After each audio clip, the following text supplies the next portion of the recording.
గౌరీ సతీష్ గారు టీపీసీసీ రాష్ట్ర అధికార ప్రతినిధి బంతు ఉన్నారు. ఆయనతో మాట్లాడుతూ గౌరీ సతీష్ గారు నమస్తే అండి. సార్, ఎలా చూడాలి? దానం నాగేందర్ రాజీనామా చేయబోతున్నారనే వార్తలు వస్తున్నాయి. త్వరలో తను ఖైరతాబాద్ నుంచే పోటీ చేస్తాను, ముందుగానే మంత్రి పదవి కావాలని చెప్పి అడుగుతున్నట్టుగా తెలుస్తుంది. తనకు మంత్రి పదవి ఇస్తే ఖచ్చితంగా జూబ్లీహిల్స్ ఉప ఎన్నికల్లో పార్టీని అక్కడ కూడా గెలిపించి కానుకేస్తానని చెప్తున్నారు. ముందుగా చర్చల్లో పాల్గొంటున్నటువంటి భారతీయ జనతా పార్టీ అధికార ప్రతినిధి వెంకటరెడ్డి గారికి, అలాగే బీఆర్ఎస్ పార్టీ సీనియర్ నాయకులు శ్రీనివాస్ గారికి, మీకు స్వతంత్ర టీవీ ప్రేక్షకులందరూ కూడా సాయంకాలం నమస్కారాలు తెలియజేస్తూ, ఎప్పుడైనా రాజకీయాలలో ఒకరు గెలిపిస్తామంటే గెలిచే అవకాశం ఉండదనేది ఒక పార్టీగా, ఒక కామన్ మ్యాన్గా మనం అందరం కూడా ఆలోచన చేయాలి. గౌరవ దానం నాగేందర్ గారు హైదరాబాద్లో నాకు పట్టుంది, నేను వీలైనంత వరకు ప్రయత్నం చేస్తా అని చెప్పుకుంటారు తప్పితే నేను గెలిపిస్తా గిఫ్ట్ ఇస్తా అంటే కాంగ్రెస్ పార్టీ 140 సంవత్సరాల చరిత్ర కలిగినటువంటి పార్టీ. హైదరాబాద్లో కానీ రాష్ట్ర వ్యాప్తంగా కానీ బలంగా క్యాడర్ ఉన్నటువంటి పార్టీ. అంతేగాని ఎప్పుడు కూడా వ్యక్తి పైన డిపెండ్ అయ్యి రాజకీయాలు ఎప్పుడు కూడా కాంగ్రెస్ పార్టీ ఒక జాతీయ పార్టీగా చేయదు.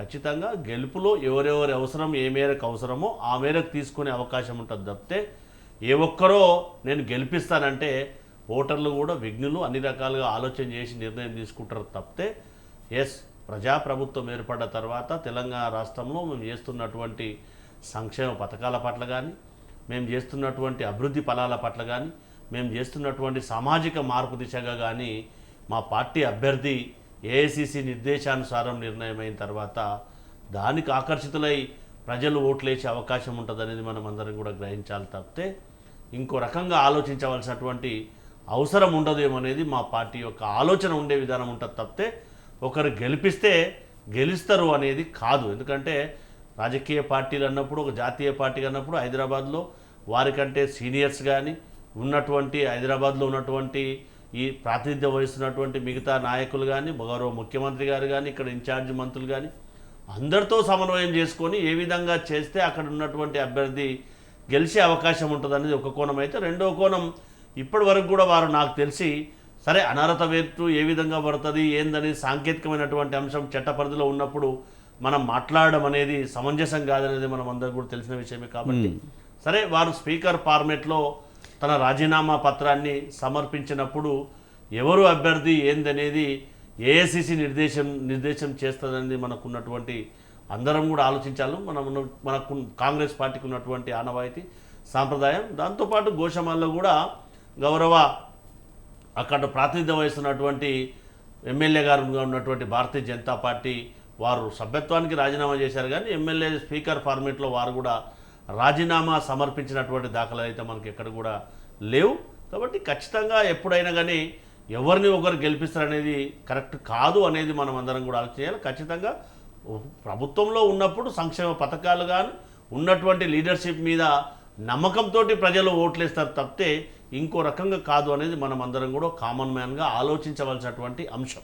కానీ మిగతా ఫిరాయించిన ఎమ్మెల్యేల కంటే ఖచ్చితంగా దానం విషయంలో అయితే సుప్రీంకోర్టు తీర్పు అయితే ఖచ్చితంగా అతనికి వ్యతిరేకంగానే వస్తుందని ఒక ప్రచారం నడుస్తుంది. ఎందుకంటే ఆయన బీఆర్ఎస్ నుంచి కాంగ్రెస్లోకి రావడం, కాంగ్రెస్ సీటు మీద ఎంపీగా పోటీ చేయడం, ఇది పూర్తి అనైతికం అనే ఒక ప్రచారం నడుస్తుంది. మరి అలాంటి వ్యక్తిని ఎందుకు కాంగ్రెస్ ప్రభుత్వంలో చేర్చుకున్నారు?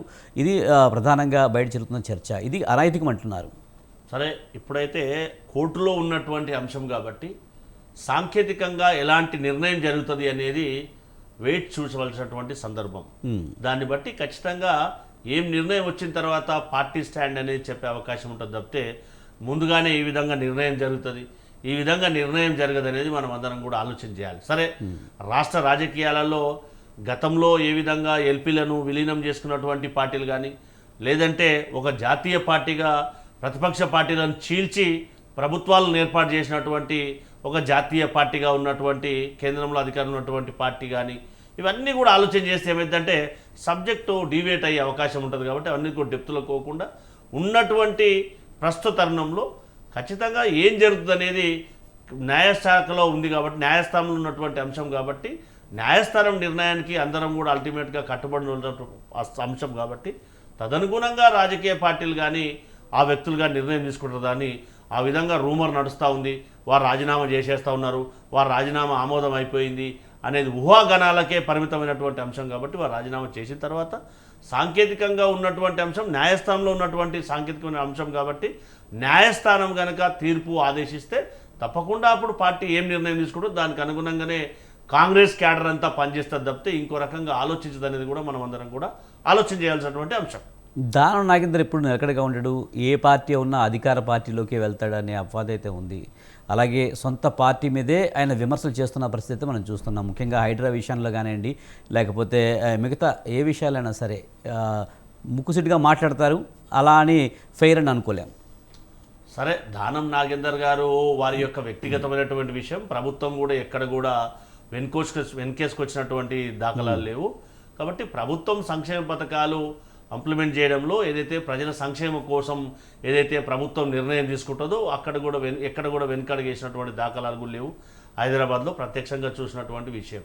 సో ఎవరేమైనా ప్రజల సంక్షేమం కోసం ప్రజాప్రభుత్వం గౌరవ ముఖ్యమంత్రి రేవంత్ రెడ్డి గారు పనిచేస్తారు తప్పితే వ్యక్తిగతమైనటువంటి స్వేచ్ఛ కోసం, వ్యక్తిగతమైనటువంటి ఇంపార్టెన్స్ కోసం పనిచేయరు అనేది మనం అందరం కూడా ఆలోచించవలసినటువంటి ఆ విధంగానే మనం ప్రత్యక్షంగా చూస్తున్నాం. కాబట్టి ఆ రకంగానే ప్రభుత్వ నిర్ణయం, కాంగ్రెస్ పార్టీ యొక్క నిర్ణయం, గౌరవ ముఖ్యమంత్రి గారి యొక్క నిర్ణయం ఆ విధంగానే ఉంటుందనేది మనం ప్రత్యక్షంగా కనిపిస్తున్నటువంటి అంశం.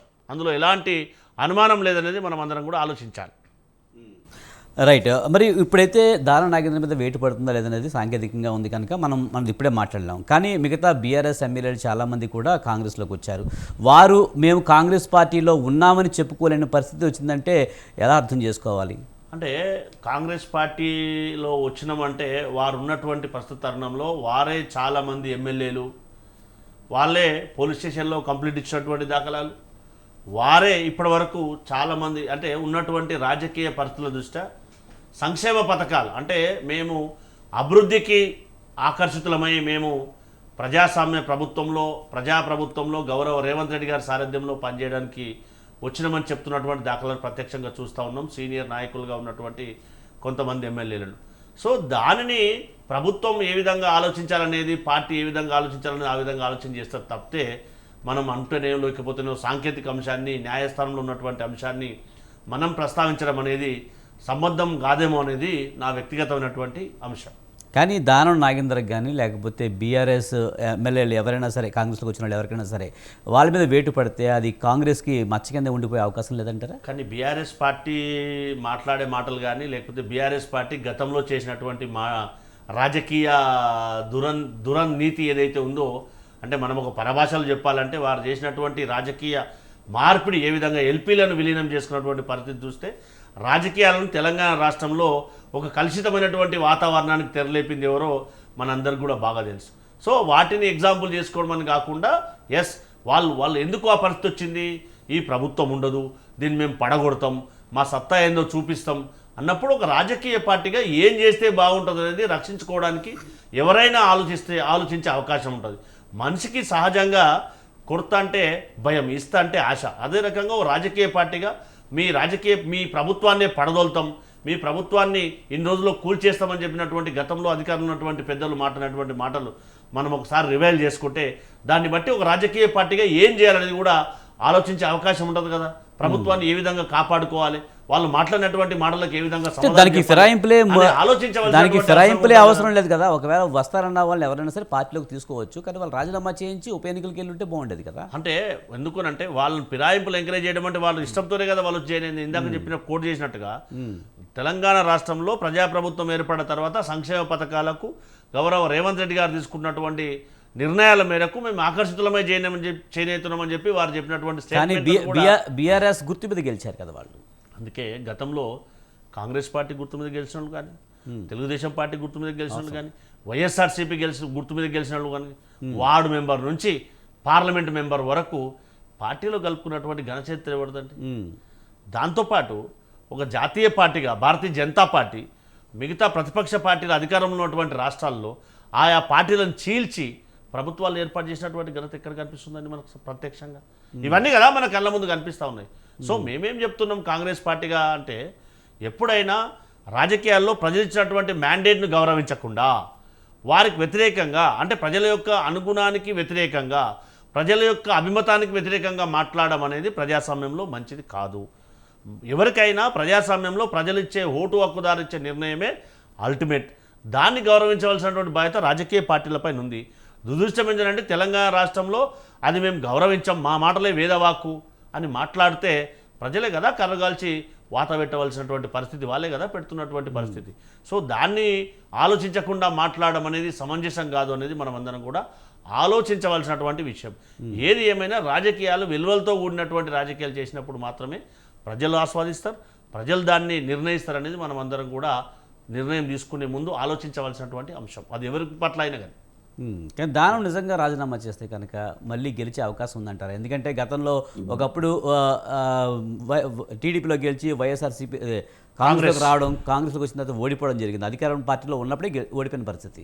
ఎలా చూడాలి మరి? అలాంటి పరిస్థితి మళ్ళీ వచ్చే అవకాశం లేదంటారా? అంటే అక్కడ ఖైరతాబాద్లో ఉన్నటువంటి పరిస్థితి దృష్ట్యా అక్కడ పోటీ చేసినటువంటి విజయారెడ్డి గారు కానీ, అక్కడ పీజేఆర్ గారి యొక్క వారి యొక్క సహకారం కానీ అందరితో కోఆర్డినేట్ చేసుకుంటే అక్కడ ఉన్నటువంటి పరిస్థితుల దృష్ట్యా అక్కడ లిటరసీ పర్సెంటేజ్ ఉన్నటువంటి ఓటర్ల నిర్ణయం మేరకు లేదా ఓటర్ల నిర్ణయం మేరకు నిర్ణయం అనేది బహిర్గతం అవుతుంది తప్పితే మనం ఏదో టీవీలో కూర్చొని అక్కడ ఓడుతాడా గెలుస్తాడా అనేది డిసైడ్ చేయలేనటువంటి పరిస్థితి అనేది మనం వాస్తవ పరిస్థితిని గ్రహించి మాట్లాడితే మంచిదనేది నా వ్యక్తిగతమైనటువంటి నిర్ణయం, ఆలోచన కూడా. రైట్.